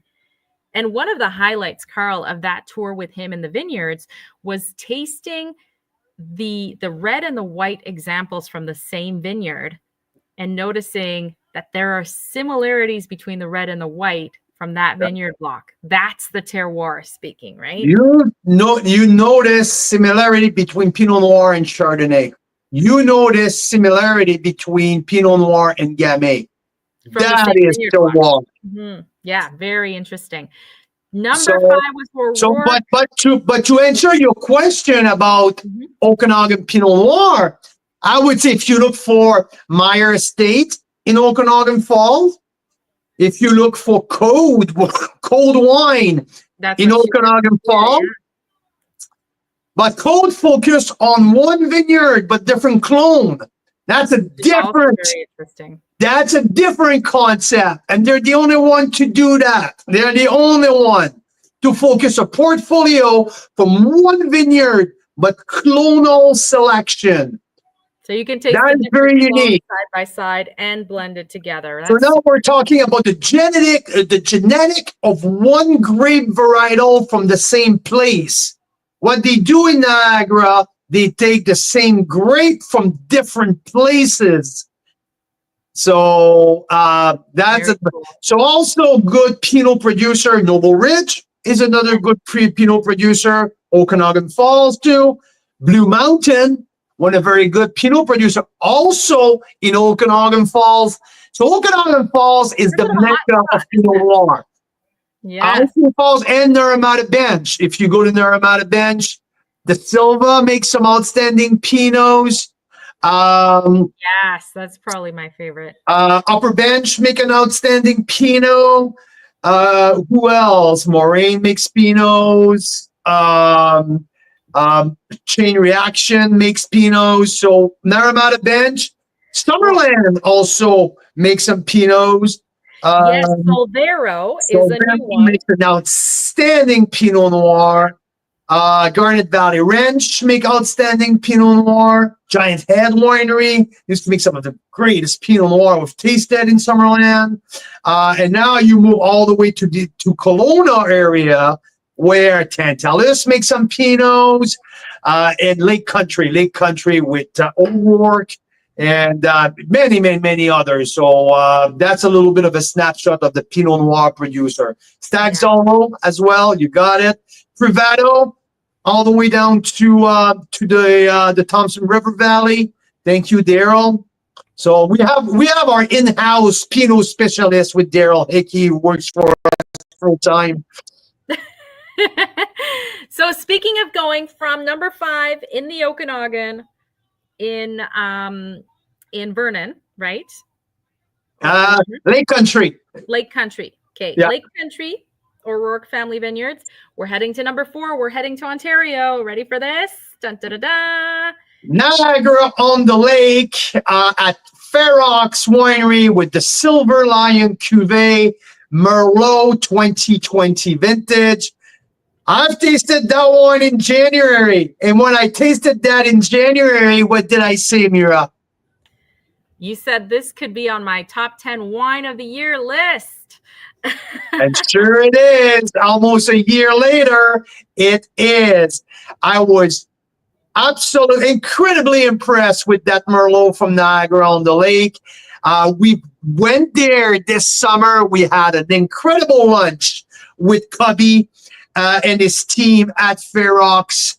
That wine was served as well. They also served us we have some incredible Riesling showcase when we were there, and blind taste over the weekend. Their flagship Black Lion Cuvée, what 2020 was part of the blind taste and was the second highest rated blind taste, only behind the De Silva Nobreza, only behind the. So, for the record, rating higher than the 100 point 2020 Oculus.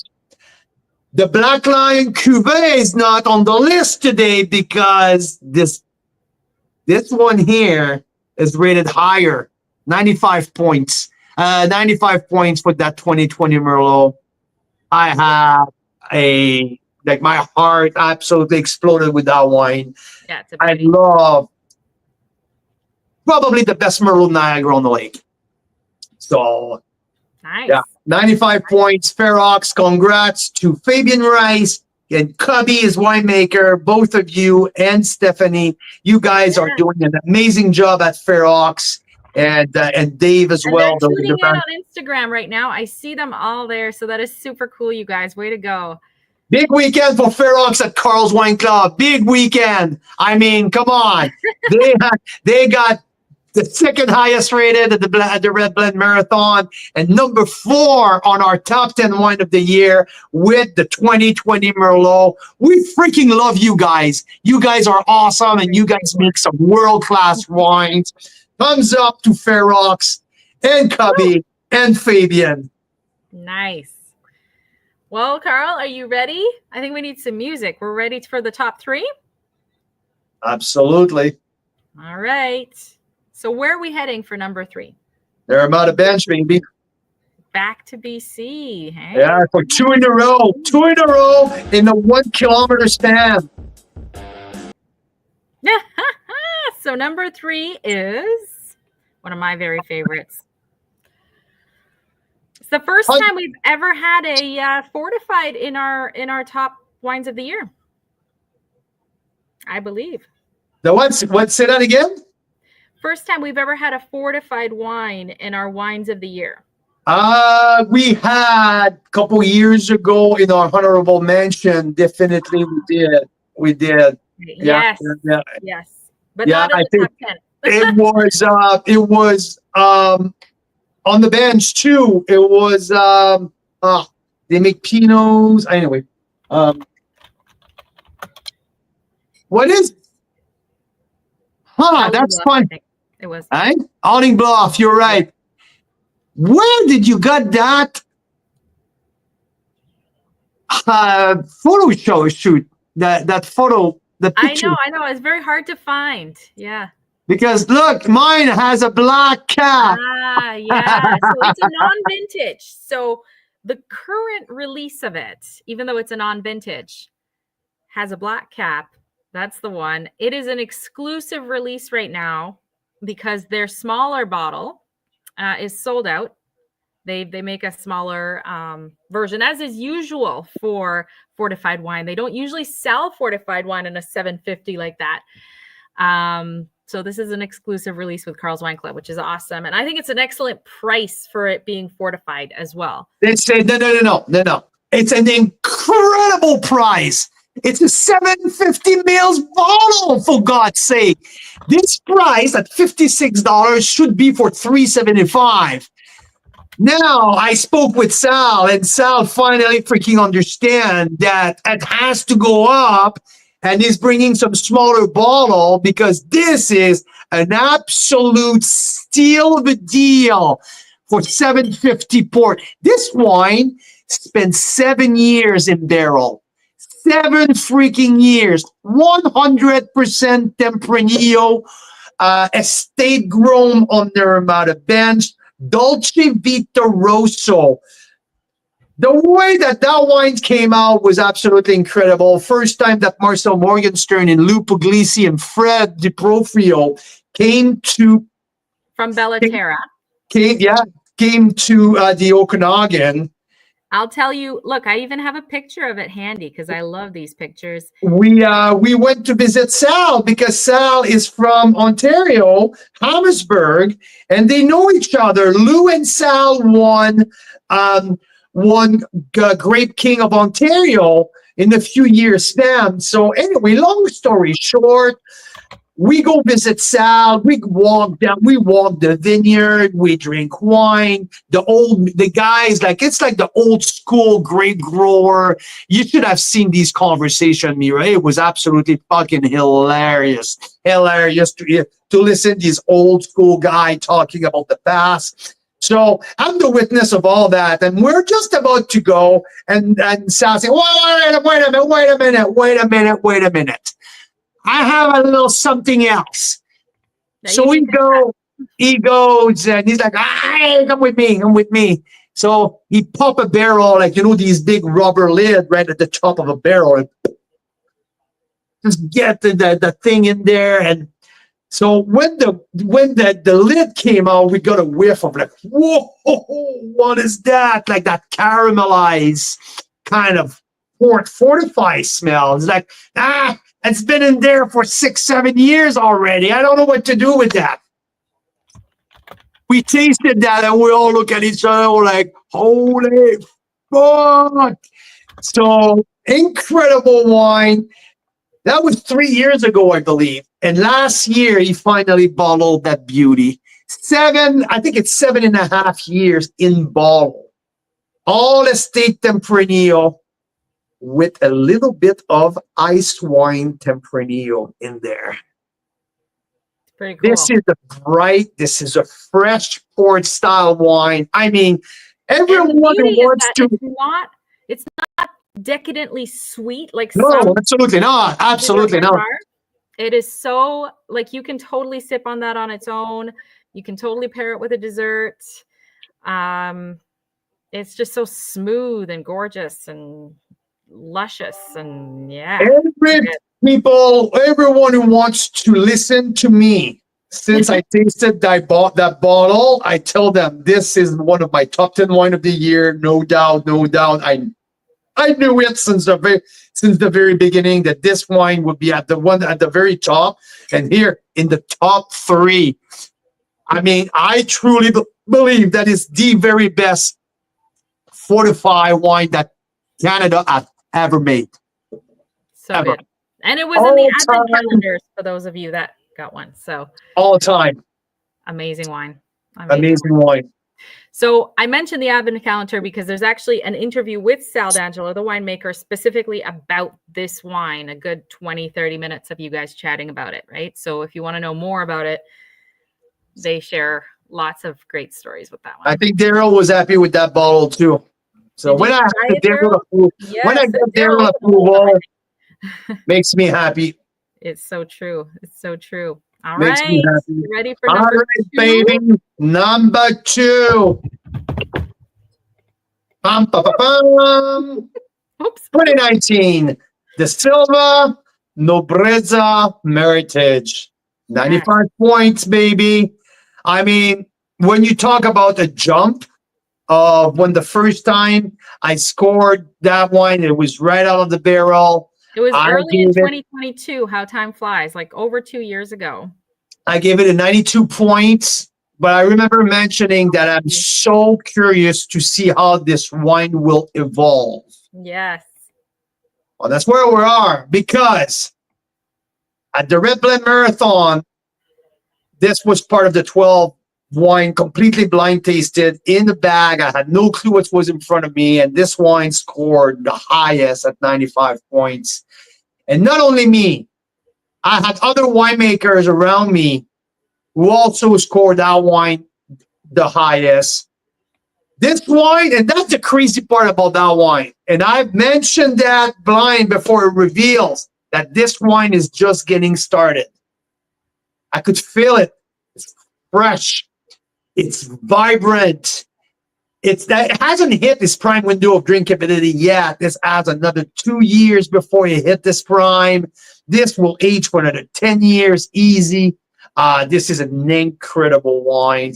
And it's that 2019 unicorn vintage for reds in the Okanagan. I mean, that 2019 vintage for reds is just so far, it's the greatest wine that Richard De Silva has made. Wow. Wow. That's amazing.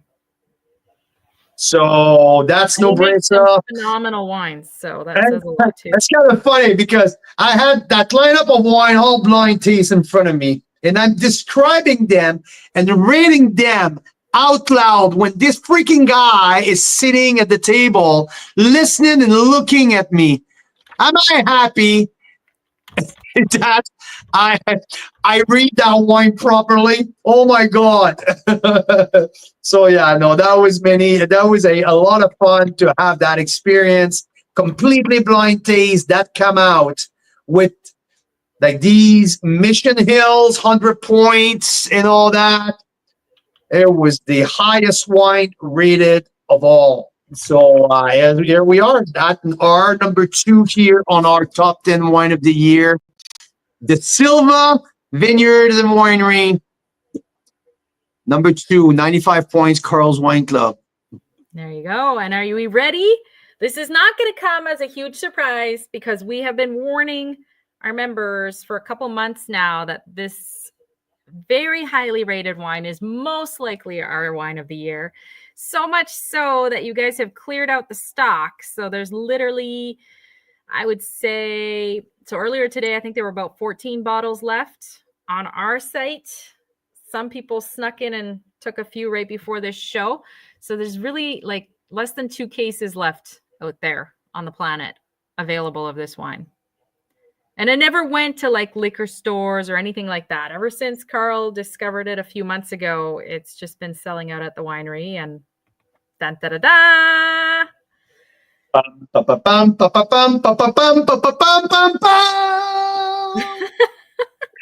I mean, You're the best sound. 2020 Leaning Post Clone 548 Chardonnay with a stunning 96 plus points. This wine stole the show at the Chardonnay Marathon, not only with me, but with the whole crowd. This was unanimously the highest rated wine. I did first, okay? But after that, people in the room, there was 30 people here, including a freaking 2 handful of winemakers, which this wine, and that's funny enough.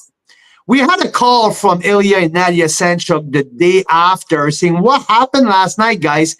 We got a bunch of order for wines that we never talk about.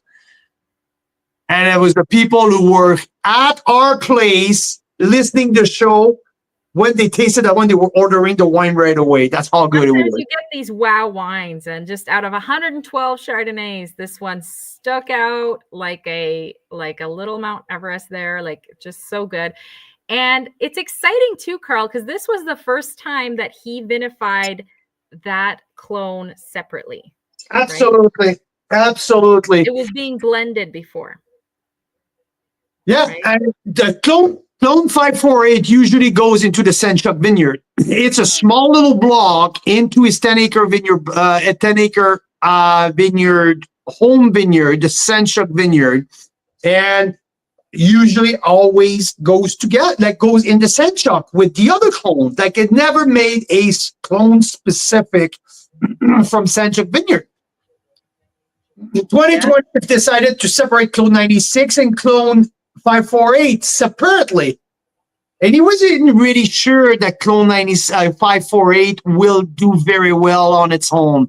There's some tricky things with tricky characteristic with clone 548 that Elio wasn't really sure. This clone was planted also a little bit in the Grimsby Hillside Vineyard and a couple other sites in Ontario, but nobody ever focused on 548 on its own. And with 2020, he's like, fuck that. Let's do it. And he did. And he put 65 cases. 65. Put it like, keep that in mind. 65 cases. How small of a batch of wine is that? 65 cases. Isn't that wild? And there were down to less than 2 cases left. So yeah. We wiped them out. We absolutely did. Clone 548 was going to be a hard one to beat. I'm not really a white wine drinker, and I found it to be spectacular. That's great to hear, Rob. That's great to hear. And I do believe, Karen, your dean is not a white wine drinker, but I think we found a couple that might just convert him just a little bit in your Advent pack, but definitely this one if you get your hands on it. So and this one is just a baby right now. Baby. I mean, some way you can hold on to one of those bottles, especially because I think we've started something, Carl. Like I can't imagine that next year that Ilya is going to say, "Oh, that was a fun experiment. Now let's just blend this one back into the rest." Right? I imagine he's going to vinify it separately again, hopefully. Because well, I mean, Mother Nature is going to talk. Yeah, Mother Nature is going to talk, right? Yeah. I mean, and it's not about 2020. Next year, I mean, we're talking about did he made one from 2021? That's the question to ask. He didn't know until 2024 how special this is. So That's how winemaking works, eh? So we'll see if there's one from 2021, 2022, 2023. We'll have to find out from Ilya. But in the meantime, if you can get even one of these bottles to try, I think it's definitely worth it. And funny that there would be anyways. Yeah. yeah, so I mean, congratulations, Ilya Senchuk, Nadia Senchuk, leading pose. And I mean, that's why you haven't heard leading pose all night long. I had at least 4 to 1 that I put up, but I could have put on the list, but we had to wait until number 1. And knowing that wine was my number 1 wine of the year, I knew the whole time that I couldn't put any other on the list. And I was like, holy shit, Merlot could have go there. Holy shit, the sparkling could have go there. Oh, the Pinot Noir could have been there. And now, because I knew this wine, and I think I mentioned it on May the 25th, that wine would probably be my top wine of the year. And here it is. I mean, that was that. I wish you had the reaction on video, because I remember I was like, holy fuck. And I think I called it 6 in the bottle that night. And I had a huge reaction from the crowd. We had a big crowd on the patio as a live crowd during the show. I have to say, like, when we talk about some of our favorite moments from this last year, that has to be probably another peak moment. Look at this. I mean, just the joy. There's not one person there that isn't feeling the joy. I mean, and it's just a small portion of the crowd. Lines open at once. What's that? And it's just a small portion of the crowd. The crowd was like 5 times that. At different points. Yeah. Yeah. So, yeah, so much fun. Oh my gosh. There you have it. Our top 10, top 5 honorable mentions, top 3 value wines. Little bit of a tie there on number 10. If you know what I'm saying. So we know that many of you want to build cases, and I know some of you already have like some bottles that you want from the Advent wines that we recently revealed, from the Red Blends Marathon that happened just a couple days ago. And so what we're doing right now is we're updating all these in our on our website, so that everyone can have access to them, not just VIP Unlimiteds. Because some of these tasting notes are locked up right now. So we'll make sure that everyone can view these temporarily, and that you can order and build mixed cases of them, or get the Wine of the Year pack, right? It so is. Hey, Joanne? Absolutely. I love it. Hey, and do you still have a book up there?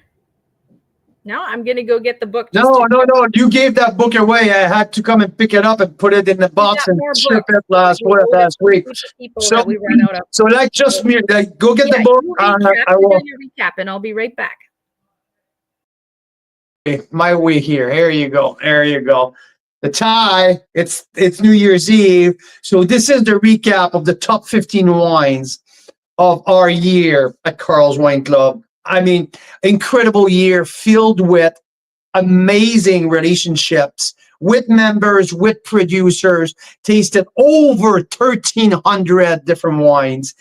And this behind me are our top 15 wine, top 10 plus 5 honorable mention that I'm done with honorable mention. It's the top 15. So Ilya Senchuk, Nadia Senchuk, congratulations. I mean, Clone 548, 96 plus points. But let's recap, okay? So from the bottom to the top, 2022 Seven Direction Tractor and Vines Pinot Noir Rosé. Number 14, 2017 Noble Ridge, the One Grand Reserve. Number 13, the 2021 Tantalus Old Vines Riesling from Kelowna. Number 12, 2021 Stratus Red, 94 points. Number 10, 2020 Fred Wines Bolero Reserve, 94 points. one of our very favorite wines. Absolutely. Fred DiProfrio, Margarita, congratulations. You guys have made a wine with soul. It's a wine with the soul, definitely. You- Number 10, 2020 Mouchadre Syrah from Lake Erie North Shore. Number 9, Poetica from Southbrook Estate Winery, 94 plus. Number 8, 2019, my favorite vintage for Chardonnay, 2019 Dobbin Estate, 94 plus. Number 7, 2019 Painted Rock Red Icon. Number 6, Batchelder, Wismer Park, Wild West End, Pinot Noir, 94 plus. Number 5, 2020, the Twisted Pines Chardonnay from O'Rourke Estate, 95 points. Number 4, Ferox, Silver Lion Cuvée Merlot, 2020 vintage, 95 points. Number 3, the top three big dog, non-vintage, fortified Tempranillo, the Dolce Vita Rosso from Sal D'Angelo on the Normata bench, 95 points. Number 2, our pal Richard De Silva with his Nobreza Meritage, highest red blend rated all blind here, right there, number 2, and our wine of the year, Leading Pose, Zone 548 Chardonnay. And that's astonishing, 96 plus point. Boom. That's our year in review here just for you. And thank you to all the members, to all of you who are listening. And you've been following us, not just for 2024, but since the beginning. You guys are freaking amazing and we love you. We love you so much. It's so much fun doing this. And we're going to give away, so as Daryl says, a nice write-up by Luke Whittall in the Sipster's Guide, Pocket Guide to 50 More Must-Try Ontario Wines. Many of the wineries that we've talked about here tonight are in this little booklet too. It's a fun read. And at the end, it actually has a nice little feature on Carl and Mira of Carl's Wine Club and how we started Carl's Wine Club. Fun little stories there. So we're going to give that away, a signed copy. Let's just bring up the names. I think everyone who's commented should be on this list. So here we go, you guys. Is there any wine that we talk about today that you would like to get? Just send us an email, go on our website. If you're not sure how to do it, just send us an email with the wine that you would like and how many. We'll figure it out. We're going to send a note about it as well. Here we go. But keep in mind, these wines are available in very, very, very, very small quantity. Yes. All right. Congrats to Cubby. Cubby was commenting on Instagram earlier. That's our buddy Cubby. That's our buddy Cubby. Winemaker. Also, congratulations to you for being our one of our top wines today. Which number was it, Carl? Number 4 in the top 5. In the top 5. Nice. So congrats, Cubby. We're going to send you this little book. And we hope to see you in 2025. See you guys all next year. Yeah. Yeah, I know, right? I see y'all next year, which is Wednesday tomorrow night. Oh, they're back. We'll be back. We'll be back. We have more wines arriving from the Red Blends Marathon. I'm expecting most of them to get here by next Wine Wednesday. But tomorrow we might just blind taste Carl on a couple wines and just have a little fun for a few minutes. It'll be great. We'll see. We'll see what happens. I don't know. Happy New Year, everyone. Happy New Year, Happy everyone. New Year. See you next year. We love you. Love ya.